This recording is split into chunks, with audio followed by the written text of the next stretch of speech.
Hello friends, family and other creatures of the sea, and welcome to a high-level best of 3 between 2 of North America's finest. Scarlett here in the top left playing in the red trunks, and in the bottom right side in the blue trunks we have Astrea representing America as well as Team Alpha X, and Scarlett of course playing for Team Shopify Rebellion. Now it feels like that in the next few months we will see the battle for NA be between these two players. Neep has lost a little bit of his level due to starting his university degree in computer science. Rather than slaughtering Zergs, he's now writing code. It's also done on a computer, but in my mind a little bit less exciting than, you know, taking out the big names like Neep had been doing in the past few months. But ever since the start of the school year, he's just had less time to spend into StarCraft 2, a little bit more for his university degree. Very responsible decision. Astrea, however, still living the high life on StarCraft 2, and so is Scarlett, of course. Scarlett, a bit of a inconsistent when it comes to the results, when it comes to the skill level. Looks very good every now and again, and other times just seems to fail completely. I hope we get the good Scarlett this time around, because that's always way more exciting. If you have this type of rivalry between two top players in a region, I think it's important that they're kind of closely matched. It makes the story a lot more interesting, makes any future matches a lot more interesting as well. Because we have some nice harassment coming out of Astrea. Now Astrea is capable of playing a lot of different build orders, and that's kind of his style, is his own crap. He takes something and puts his own twist on it. You know, he'll take a glaive build and he'll add a dark shrine at a timing where it's not common, or he'll add a couple more adepts where it's not completely common. He'll just have his own little twist on the build orders. I'm curious to see what it's going to be. It will start with a Stargate, which is fairly standard, and I'm just curious where this is going to go. Scarlett is a player that loves getting those fast Evo chambers, that loves getting the quick upgrades on the links, being very active, of a low drone count. Let's not forget to mention that. A very low drone count with a lot of links on the map, getting things done. Good creep spread as well, and I've asked her about it, why is her creep spread so good, and she told me the trick, which is actually relatively simple. She said, if you put the creep tumor at the edge of the creep, you have to put less tumors, so it's less work, but your creep spread will be better.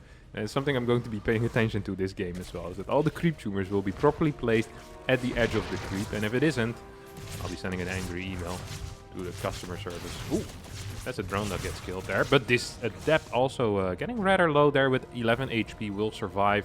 8 more drones coming out right here, and oh, look at that beautiful creep tumor here. This is an edge tumor. Look at that. Bam, straight on the edge. Exactly the way it's meant to be. This bad boy I think also was on the edge, as we see continued creep tumors being placed down. First spore on the way in the main base right now. Second queen in the main also about to pop out, as the third queen has started over here on the third, but will not be done in time, of course, for that first oracle to pop out. Scarlett going for a double spore play. Immediately building a spore over here in that third base, which is of course at the natural location, and manages to completely destroy this first oracle. Where's the overlords actually out of Scarlett? This is in weird positioning. She has no vision whatsoever here on the top side. Also lacking vision on the far left. That is actually somewhat interesting. Feels like there might be something possible here. Yep, there we go. Astrea managing to sneak by with that one Oracle quest. There is no vision whatsoever. Second Oracle now moving forward as well. Is not going to get spotted quite yet. Is going to try and sneak in here. Will most likely get a couple of worker kills here, despite there being 3 queens in position. Missed target fire on the queen rather than taking out the third drone. But 4 drones have gone down already in total. 2 on each Oracle. As the follow-up here for Astrea seems to be, well, actually cancelling the +1 and restarting it again, starting blink as well. So moving into quick blink here from this point on out. Quick +1 as well. We have a very fast robotics facility. Curious to see where that is going to go. No Evo chamber, instead of fast Roachhorn, as well as a layer coming down, and quick extra gases being added. Now, I'm not an expert when it comes to Zerg builds, but if you add gases before you are fully saturated on 3 minerals, three bases, and all the mineral patch is fully saturated, it usually means we're going to go into some type of roach attack. Now, I'm not sure if Astrea actually spotted any of this. I mean, Astrea just spotted 4 gases. This looks bad. There's going to be Overlord speed as well, more Overlords on the way. That means we're most likely going to see what is known as the German taxi. 6 or 7 queen push with a lot of roaches as well. Astrea, however, not focusing on getting any static defense quite yet. Now gets the first cannon. Would love to see a couple of these batteries over here, but is investing a lot in these gateways instead. That's 450 minerals in those 3 gateways that are building. That is not being invested in static D. That is not being invested in pumping out as many units as you can. It feels like Astrea actually is keen on wanting to do some type of push himself, but that is not entirely what you want right now. You need to be defending. More batteries are being thrown down, one in the natural. We have a second pylon as well, assisting in the natural. Scarlett moving out right now with these roaches, with the links out on the map as well. And first Overlord is going to get sniped. There was still 1 queen in there. Second Overlord will survive and is going to try to drop over these debris. And will manage to do just that. We see Scarlett taking kind of a position in between the bases, rather than trying to go for a specific base, saying, hey, if I can force you to pick a side, then I can just attack the other base. And that's exactly what she's going for right now. 2 more queens are arriving on the scene. Ooh. This stasis ward actually functioning as a bit of a force field, making sure that nothing can actually get into that natural, which feels really nice for Astrea. Astrea with a lot of stalkers. There's a bunch of ravagers here. There's queens, but they're not quick enough at moving forward. Still 1 oracle remaining, but 17 stalkers with +1, with blink, with 2 batteries to back it up as well. Surely is going to be plenty here. Ravagers are trying to take out that 1 battery. Will get it, but the battery in the back is still alive. Would love to see some more batteries being produced here. Yeah, there we go. All being created in the back right now. Ravagers are dropping. GG gets called as Astrea takes game number 1 here in this best of 3. And in game number 2 on inside and out, we'll have to wait and see what Astrea is going to do. Is it going to be another quick hatchery block? Yeah, seems to be the case indeed. It's just one of these things that some players love doing it. Players like MaxPax, players like Astrea, and some other players, they kind of switch between going for a gateway scout and going for that hatch block. For example, Hero. We've seen periods where he goes a lot for that hatch block initially, and then periods where he completely abandons it. Often citing link floods as a reason. Scarlett actually trying to get this hatchery down, gets it. The last second, it was a 16 hatch as well, so Astrea messing up with his scout timing on inside and out. It should always be possible to block that base. But messing that up is going to be a little bit painful. You lose some minerals with the early scout. And if you don't get the block off, well, just lost minerals for absolutely nothing. And it sucks. It feels bad. It really does feel bad. Extractor going down here for Scarlett. So most likely going to be a pretty standard game. We only have a single worker into the gas right now. Kind of indicating that we'll see a Twilight play. Although a Twilight play without blocking your opponent's natural, I'm just not a huge fan of that. It feels like the only real reason why Twilight builds are good is because you can force your opponent to take that third base. You can move in between. There's a full mineral line of workers over here. There's a full mineral line of workers into the main base as well. The problem is that if the Zerg takes the natural first, all the workers are just going to be in the natural and in the main. So Zerg can just defend this ramp and be fine. There's only 1 area they need to defend. They don't give a crap about the third base because there's no drones mining there at all. So queens can just stop the adepts and links can just chase the shades, and you're always going to be fine as a Zerg player, which is why majority of the time when the block doesn't end up working, we actually end up seeing something like a Stargate play, or maybe something like a DT play, which is of course still going to be viable here for Astrea. Quick pull out of gas here for Scarlett, who follows this up with a speed. Yeah, Astrea. Getting that quick warp gate, we're seeing the Twilight count, so now we need to pay attention to the gas here. Yeah, 1 worker being pulled out of gas. We often see people pull 2 workers out of gas, or maybe even 3 workers out of gas when they want to go for those glaives, but you can't play a DT build with only 5 workers in gas, so this is pretty much an indication of what's about to come. It's saying, hey, this is either going to be some type of charge attack or it's going to be glaives, like 99% of the time. I could be wrong, but I'd be surprised if I were wrong. We'll look at that. Astrea wanting to know which base actually has the third. And finishes it. Sees that it's going to be a line base. It's interesting. Robo being constructed. It might... Wait, what? That's a really fast robo, isn't it? We have very little units. We're gonna still see this... okay, we're still seeing glaives here.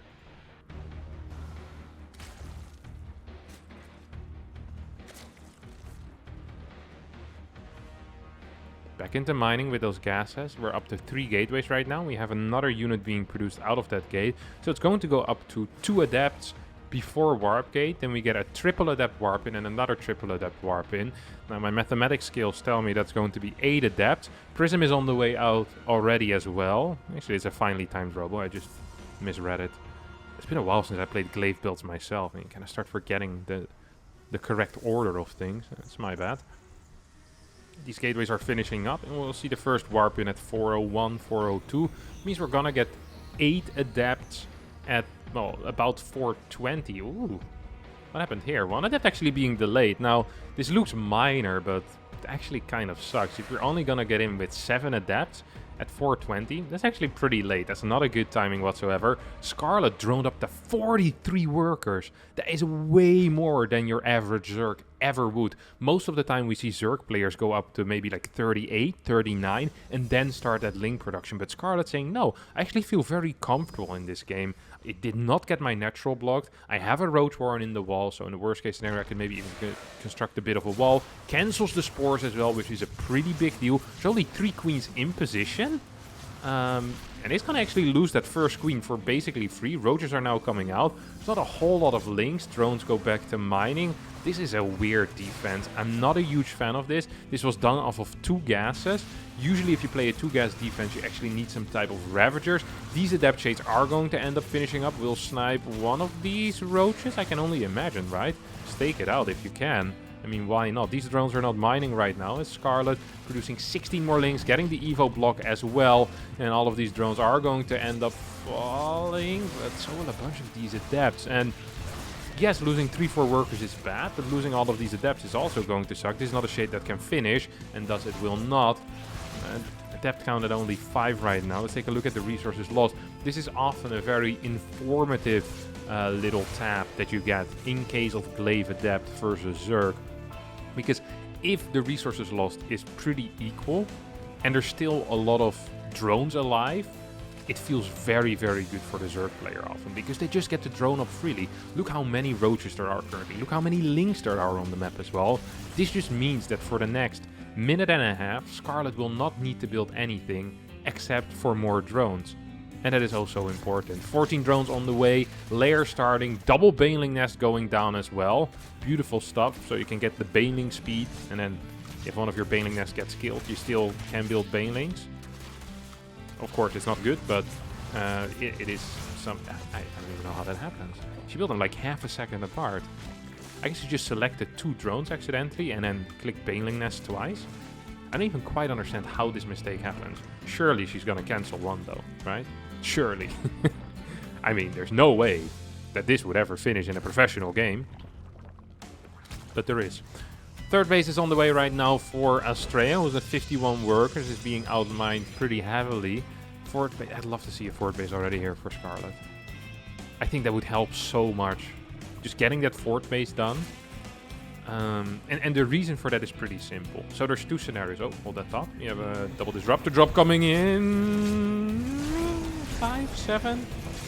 Decent shots, decent shots. Actually pretty decent shots indeed. So there's 2 scenarios here that Astrea can go for. He can either go for a kind of like a fake third base into an 8-gate push with 3-4 disruptors. And in that case, you're not getting upgrades either. You're stopping worker production. You're not going to get a 5th and a 6th gas. You're just getting 6, 7 gateways, bunch of disruptors. Maybe you get blink, and that's about it. In that scenario, you're fine on 4 bases and 66 workers. You can just produce a lot of units. You're going to defend. However, if Astrea is doing what he currently is, and you want to actually drone up, you need a fourth base to saturate the extra mineral, to use the extra drones. Right now, Scarlett doesn't really have the option to actually get extra drones. And Astrea sees this. He sees the lack of a fourth base. He's like, well, worst case scenario, she's mining off 66 workers. That means she has the same eco as me, and I'm getting better units. So surely that has to be good here for the Protoss player, and I pretty much agree with that assessment. I'm not quite sure why there's a probe over here. A fourth base is absolutely not necessary right now here for Astrea. Astrea completely unaware of what's knocking on his front door right now. There is 3 disruptors in position. Oh my god. There's 5 disruptors total. One of these shots is going to get 1 roach. This didn't do a whole lot, these disruptor shots. Prism is flying back home with that... actually, there's no Prism speed, which means they're going to be pretty slow at returning back home. Scarlett rolling in with the Banelings right now is going to get a lot of these probe kills immediately. Next to disruptor shots will get decent connections. I think 3 Ravagers end up falling here as we see the cooldown is off of those Purification Nova boys right now here. And maybe we'll be capable of taking out a couple of extra units. There we go, a couple of links going down. 1 disruptor will fall, and this base will have to be given up right now because I don't think there's any way you can actually defend this. Another disruptor is going to end up falling. I think that's 3 total right now. Yeah, Scarlett absolutely destroying her opponent in this game so far.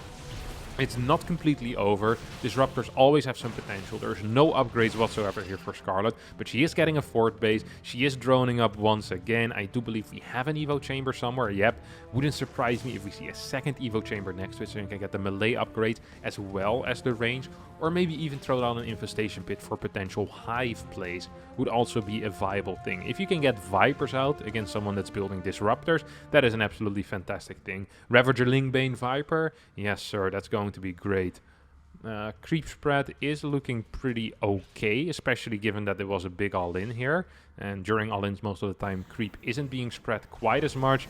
These disruptors are not going to get the damage that they want or that they need. Well, a couple of link kills, not the end of the world. Scarlett kind of weak usually when it comes to the quick splits against those disruptors. The individual split micro not necessarily her strongest suit in the game. Most of the time it's just going to be macro and decision making for her. Oh. Ooh, no Purification Novas will take out 1 queen. This is really nice. As double infestation. What is this? Oh, that 1 Baneling nest actually did get cancelled. How is this possible? How does this keep happening? This is like 5 seconds apart as well. These infestation pits. I'm not a fan of that at all. Perhaps a little bit of nerves here coming into play.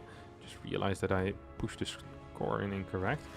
Yeah, we have a fort base. We don't have a lot of drones there though. Feels like Astrea kind of stabilized, but on a very low gas count. I mean, he was mining off 4 gas the entire time. We now have a Baneling run by coming in as well. This is an army that is very, very vulnerable when it comes to being on the map. This double disruptor drop is basically the only thing keeping Astrea alive right now.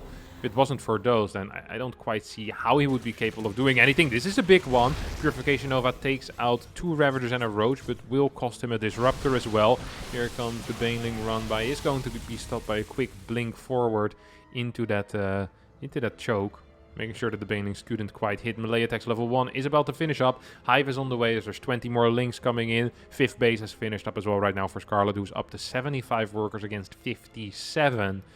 Second Evo, melee +2 coming in as well. And the moment that +2 finishes, every single Bane run by is going to be life-threatening here for Astrea, because he already has a sucky worker count. Getting a fort base is going to be an absolute struggle for him.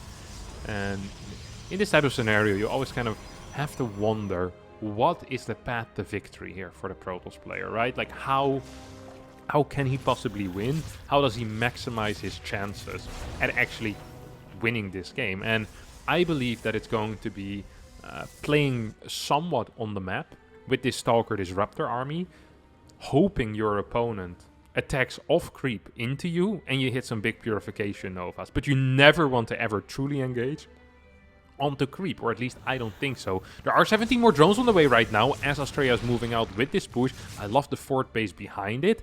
This is a non-committed fort. There's nothing to defend it. Oh, this is fully on creep. That is very, very scary. Needs to be so careful. If these Banes get the connections that they need, that is going to massively suck over here. I love that he's just moving on creep a little bit, taking out a tumor, shooting his Purification of us. Oh my god, what's happening? A DT! 21 worker kills. That's what's happening. Look at that, still 80 workers for Scarlett, but oh my god, I completely missed the DTs, and so did Scarlett apparently. I think that was a big Purification Nova that also ended up missing. Scarlett in a world of trouble after being so far ahead this entire game right now. Struggling to stay alive. Good splits or good movement away there from that Purification Nova. But the army supply is 57 against 70. I think this base almost needs to be given up. If there was any space, any mental space, or any army supply left over, just a single 10, 12 Zergling run by would have been huge on this base, but it's not going to be the case. So Astrea gets a couple of decent trades, picks up these Disruptors, needs to be careful when it comes to moving on. Great Purification Nova, only hitting a single Ravager there as the Prism ends up dying. I think right now it's time to return back home here for Astrea. Oh, as I say that, these DTs are moving in, will allow for a little bit of space here on this side. I almost feel like this base should die. Yeah, there we go. One more shot, one more shot. Oh no, come on Astrea, there we go. Base will get taken out. Second Purification Nova coming in, will take out a Ravager, and I think a Roach ended up dying there as well. So these two DTs have fallen. Oh, actually, one more DT is alive over here. 10 kills on it as well. All of these drones will get the surround and eventually get the kill. Lots of worker losses here. Astrea killed 55 in this game, and honestly giving himself a fighting chance with that. With the Adrenal Glands coming in for Scarlett, though, the moment that finishes, it's going to be a real game changer. Adrenal Glands, Lings, against non-Archon, non-Storm. That's a nightmare for any Protoss to be in, alright? There's no unit that trades well with the Zergling anymore in that case. You need to get Archons in your composition to deal with them, and you need quite a few. Just having a single Archon is not quite going to cut it. That's for sure. Yeah, I think Scarlett actually spotted that DT moving out and is already setting up the Overseer, has the Lings as well. There is Vipers in this comp, which means that the Disruptors will not be super useful anymore. Could even start abducting single Stalkers if you really want to. Scarlett, however, is eyeing those higher value targets, saying, yeah, I know Stalkers are viable to kill. Oh my god, another DT being sent in. Still no Spores in this base. No Overseer here either, which means that this DT is going to get even more damage done and forcing a big portion of the army back. Astrea is not using this opportunity to clear creep or to maybe snipe a Viper or two. I think the DT on the left side has fallen. Probably got sent into this position, and well, with the Overseer and the Lings there, life's probably pretty tricky. You have a Stalker. Ooh, I like this. This seems dumb, but this is to catch any potential Baneling run-bys. And I really, really like that. This is respecting Scarlett's ability to counterattack with Banes. And look at that.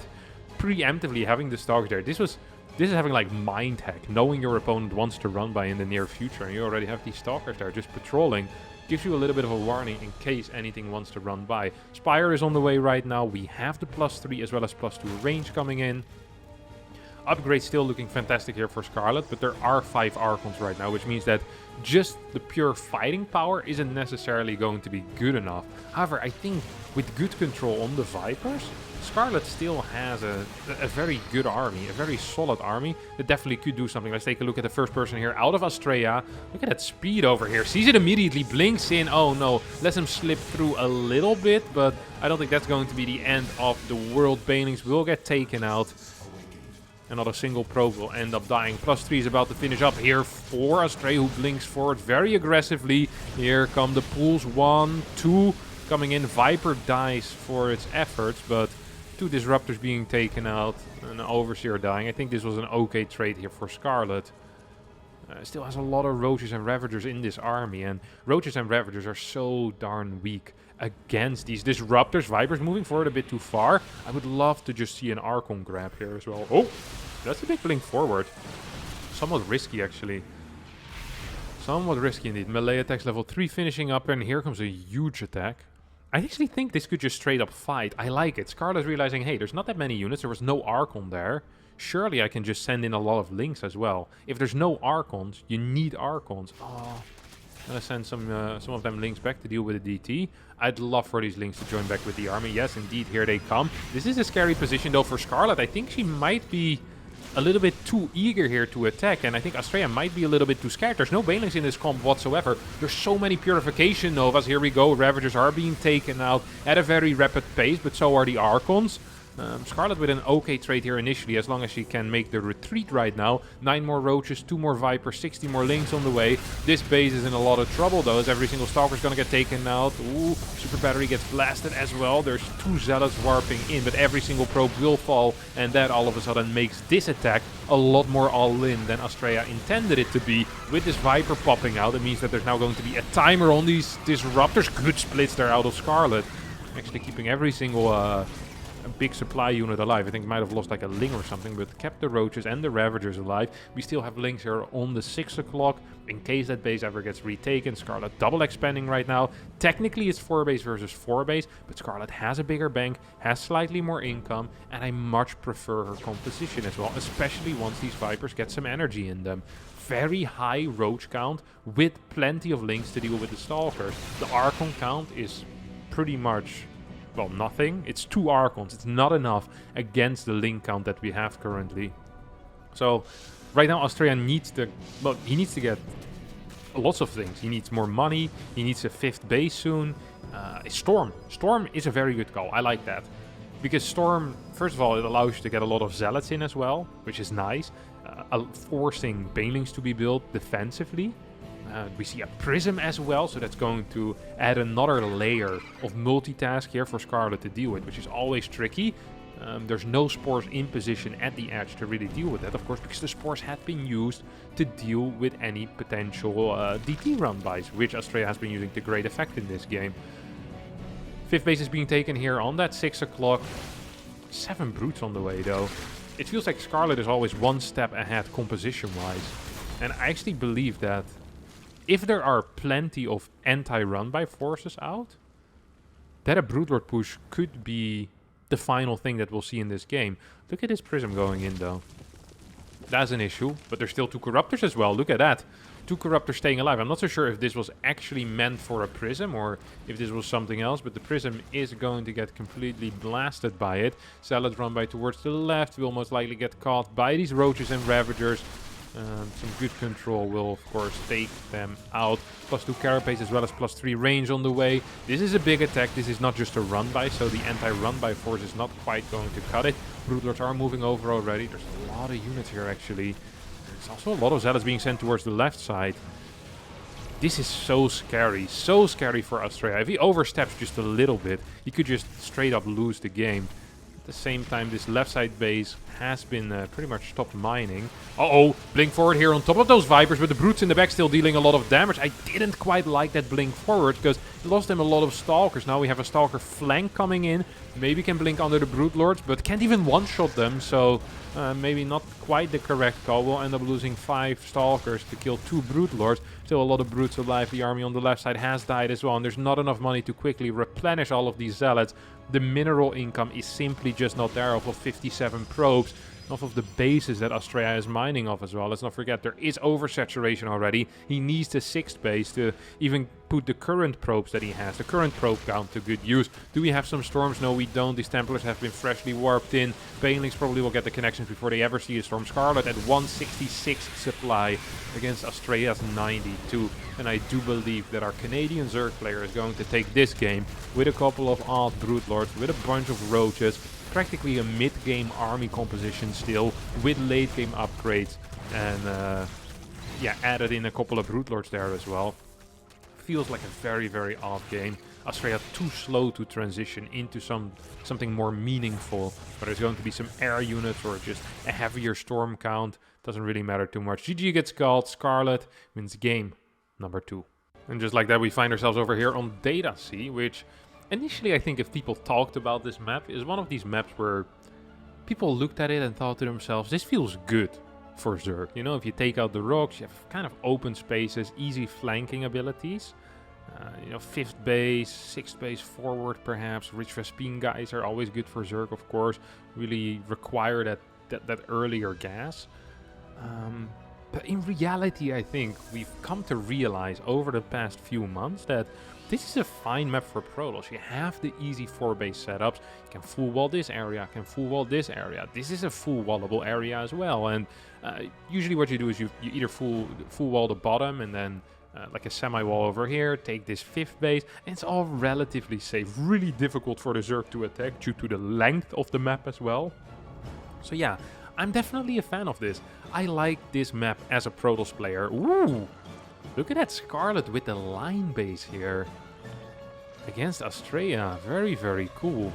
And this kind of shows some respect to Astrea as a Glaive Adept user. So she's saying, hey, I'm afraid of your Glaive Adept so much and the ability to kind of force queens to be in this position and then you just drop into the main base with a Prism. that is a very dangerous concept, you know? And she says, okay, I don't want to deal with this. I'm just going to expand in a line, so I don't have to deal with this. That way I can keep my queens over here to defend my natural, and then have an easier path in there. If you're attacking my third base, you can't easily elevate her into another base that can be threatened. None of that is going to be important whatsoever, as we see an Oracle coming out here first for Astrea. Astrea actually getting the kill on the Overlord before the Oracle even was out, so it's one of those things that if you're a Protoss player, you look at it and you go like, nice. It's not quite supposed to happen, but you know, I'll take the dub there, and that's definitely what Astrea is doing right now. Sloppy start there out of our Canadian Zerg player. He's not going to be too happy with that. Spore going down in the naturals. The Oracle is... That was a very good cutoff there by Scarlett, because her queens were out of position. The Spore wasn't done yet. She got away with murder there. She really did get away with murder. That's 3, 4, 5 free kills otherwise. Now it's just going to be 2 kills. Good control out of Astrea here on that Oracle, by the way. That's some fantastic stuff right there. Sure, it loses a fair amount of HP, but can just recharge those shields. And it gets 2 drone kills immediately. And every drone kill you get at the start of the game is just... it's just compounding so much, right? It's just so nice to have. Stasis Ward over here is a completely wrong call.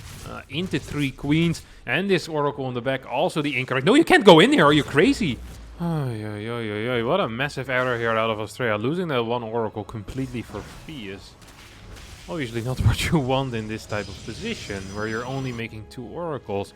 It always sucks losing an Oracle, but if you only have 2 and you lose 1 of them, all of a sudden killing drones becomes so much harder. If you have 3 Oracles, you lose 1, you can at least steal 1 volley drones, and that is one of the most important things with Oracles. Just having a single Oracle makes scouting harder, makes denying creep difficult.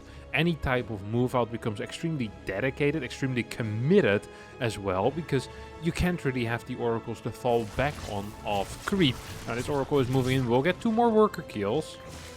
And we'll stay alive for now. So Astrea is still feeling a little bit frisky here with that Oracle movement. Honestly, just not in the greatest spot here. Not in the greatest spot. Follow-up is going to be a... Ooh, look at that. It looks like a pretty clean... What is this going to be? A 4 or a 6 or an 8 or a 12 gate?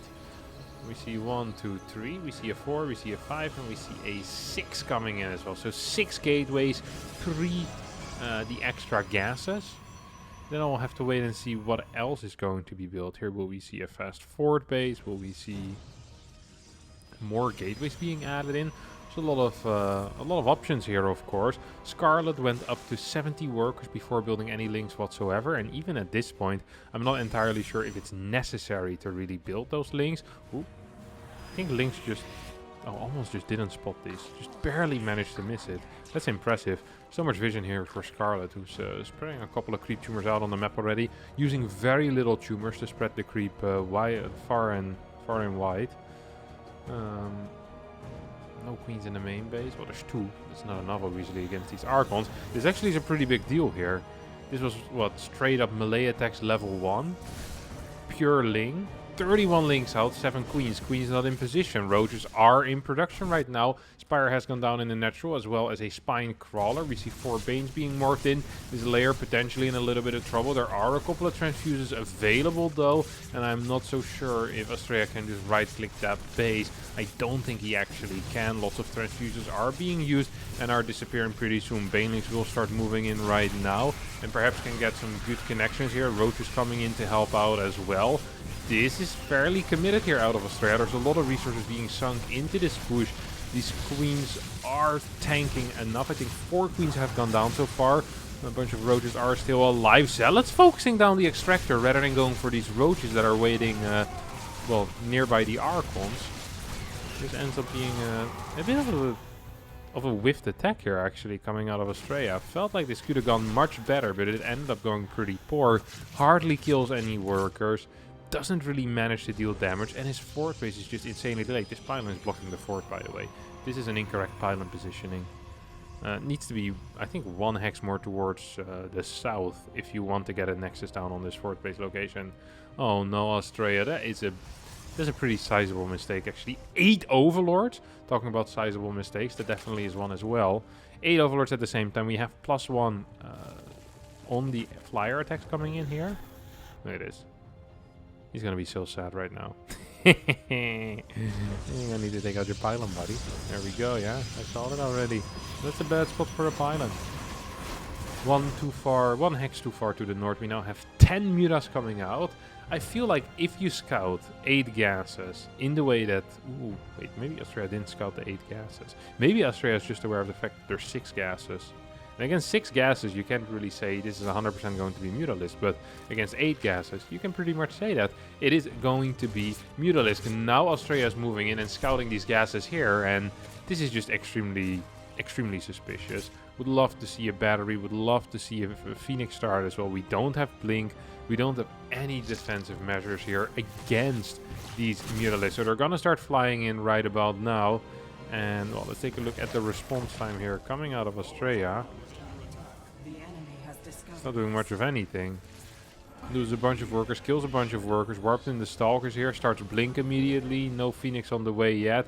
Tries to target down these Mutas as well as he can, but yeah, this is pure pain. Maxed out for Scarlett as she is about to finish up that +1 on the flyer attacks. Is getting the bailing speed here as well. We get a defensive storm. The moment you're using storms in order to defend against Mutas, it either means you're really far ahead or it means you're really far behind. And in this case, I think it means the latter. Astrea in an absolutely atrocious position here in this game, where he will need to rely on Blink with +3 Stalkers, or well, currently +2 Stalkers to deal with these Mutas. Muta count is going to continue rising. Would love to see a 5th. Would love to see a 6th base here coming out of Scarlett, but Scarlett right now just saving up a lot of money for no real reason whatsoever. I think if your plan is to actually attack, adding more Mutas on top of the initial 9 is not that useful. It just lowers your overall bane count. So I don't quite understand this. If you want to continue messing Mutas, surely getting a faster 5th base would have been a priority. But as there's no faster 5th, it feels like this is kind of a weird way to play this type of mass Mutalisk build. I'm not a huge fan of it. We now have bases being taken in the corners. Just like Scarlett, it feels you're so far ahead that you can't really lose it, but you can always still lose games if you try hard enough. 17 workers are going to end up falling here. That is a really big deal. The simulator being taken out here as well. More probes going down. Mutalisk still alive in the main base. It is 53 workers against 84. We have 2k minerals in the bank and 250 gas as well here for Scarlett, who's taking out probe after probe after probe. Every single probe in the main base has died, and now the probes in the natural base are also getting a similar treatment. Yeah, this is just really terrible. I'm not even quite sure how Astrea could possibly come back into this game. He'd need to stabilize somehow on 8 gas and get like 3-4 Archons out, get a Phoenix squad going of maybe like 5-6 Phoenixes, but he honestly has none of that. He doesn't have the Archon count, he doesn't have Phoenixes, does not have static defense in any of the bases. Literally every base is vulnerable, and his army is also weaker. So wherever Scarlett attacks is going to be a correct call. There's no wrong calls here. This is literally everything she does right now is just going to be fine. And that's not a good thing if you're a Protoss player in this scenario. Yep, here go the Mutalisk once again, popping in, taking out 5-6 workers, clearing a cannon, depowering some gateways, and really at no cost whatsoever. Let's not forget about that.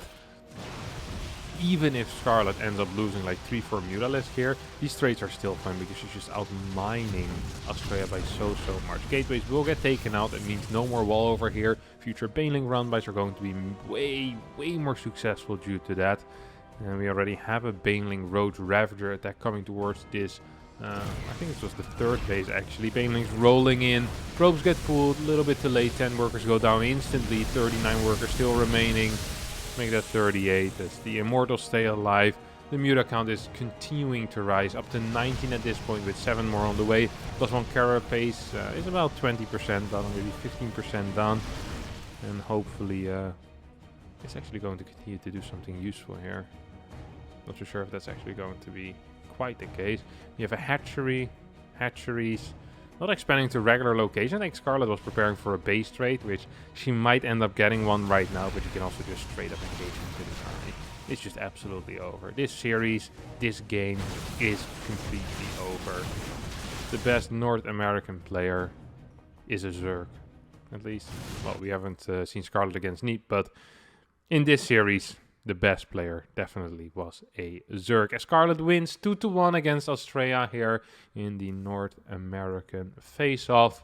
Intense game in the end, and a pretty decent series overall. I'm happy that I watched this, happy that I casted it. There's a lot of series that were played at DreamHack Atlanta that people didn't get to see, that I didn't get to see, but perhaps that I heard stories about that were good, and I'll be casting those in the next few weeks. There's like literally like 300-400 replays in there, all very high level, and I'm looking forward to going over all of them, or at least going over a large majority of them. All right, that's going to be it for me today. Thanks all so much for watching. I hope you did enjoy this. If you did, don't forget to hit the like button, subscribe to the channel, and hopefully I'll see all of you next time for a new video. Thank you so much for your time, and bye bye.